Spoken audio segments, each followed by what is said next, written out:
नमस्कार प्यारे बच्चों, आज का हमारा पाठ है पाठ 12 तपोदत्तस्य कथा। तपोदत्त की कथा। एक तपोदत्त एक ब्राह्मण बालक होता है, उसके बारे में बताया गया है। पुरा एकस्मिन् नगरे एक ब्राह्मण वसति स्म। एक नगर में एक ब्राह्मण परिवार रहता था। तस्य नाम, एक ब्राह्मण रहता था, तस्य नाम तपोदत्त आसीत्। उसका नाम तपोदत्त था। बाल्यकाले तपोदत्तस्य विरुचि अध्ययन प्रति नासीत्। और जब छोटे अवस्था में था उसकी भी रुचि पढ़ने में नहीं थी। अध्ययनम प्रति तस्य अरुचिम दृष्ट्वा पिता अति दुखिता जाता। और पिता को बड़ा दुख होता था कि मेरा बालक जो है उसकी पढ़ने में रुचि नहीं है। कालांतरम तस्य पिता परलोकम गच्छत्। उसके पिता का स्वर्गवास हो गया।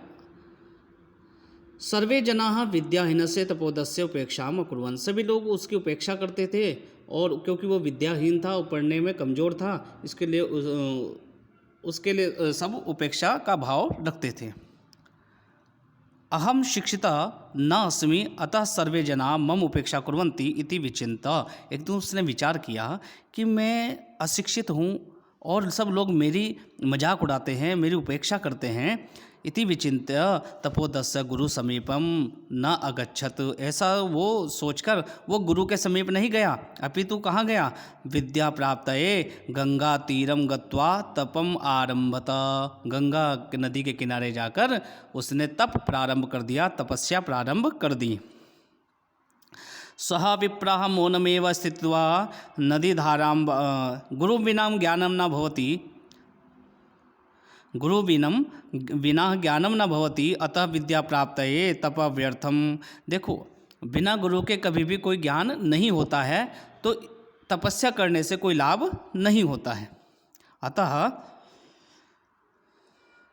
विद्या प्राप्तये तप व्यर्थम इति शिक्षणाय इंद्र विप्रवेशम धृत्वा तत्र अगच्छत। उस तपस्या का भी उसको लाभ मिल गया कि इंद्रदेव जो हैं वो भेष बदलकर उसके पास आए। सह विप्रमौनमेव स्थित्वा नदीधारायां बालुकां प्राक्षिपतः। वह विप्र मौन होकर उस बालक को देखने लगे। तपोदत्तम तम अवदत्त। तपोदत्त कहने लगा कि भो विप्रा त्वम इदम किम करोसि। हे तपोदत्त ने कहा इंद्रदेव को, हे ब्राह्मण आप यहाँ क्या कर रहे हो? तो विप्र प्रत्यावदत, जो ब्राह्मण वेश में जो इंद्र थे वो बोले, अहम गंगायाम सेतु निर्माणम करोमि। मैं गंगा पर सेतु का निर्माण, पुल का निर्माण कर रहा हूँ। तपोदत्त अकथयत। तपोदत्त बोला कि तुम बुद्धिहीनम असि। जलधारायां पतितायाः बालुकाया सेतु निर्माणम कथम करिष्यसि। कि तुम बुद्धिहीन हो कि इस जलधारा पर, चलती हुई जलधारा पर, और वो भी रेत से, किस प्रकार से सेतु का निर्माण कर सकते हो? यतः बालुका जलधाराया स्वयमेव अनायासेन प्रभवति। और फिर भी अगर आप कर ही रहे हो तो ये, जब आप बालू डाल रहे हो तो बालू क्या है, अपने आप ही उस गंगा के प्रभाव में अपना आप ही बह रही है, तो कैसे पुल का निर्माण हो जाएगा?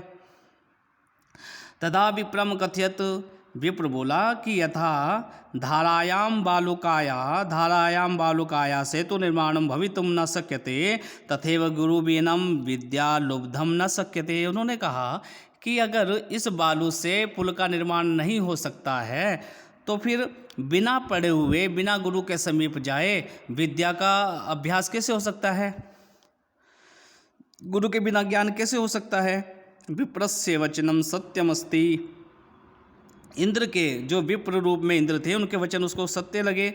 अतः तप विहाय, उसने तप छोड़ दिया। गुरु समीपम गमिष्यामि, गुरु के समीप गया। इति मनसि विचार्य तपोदत्त स्वगृहम् अगच्छत्। ऐसा विचार करके कि अब मैं गुरु से ही शिक्षा ग्रहण करूँगा, क्योंकि बिना गुरु के कोई भी शिक्षा नहीं मिल पाती है। इसलिए गुरु का स्थान हमारे दिल में बड़ा होना चाहिए, और हमारे जीवन में भी गुरु का स्थान बड़ा होना चाहिए, क्योंकि बिना गुरु के हम शिक्षित नहीं हो सकते हैं। तो इसलिए इसमें कथा में ये कहा गया है कि बिना गुरु बिना ज्ञानम न भवति, कि बिना गुरु के ज्ञान नहीं होता है। धन्यवाद।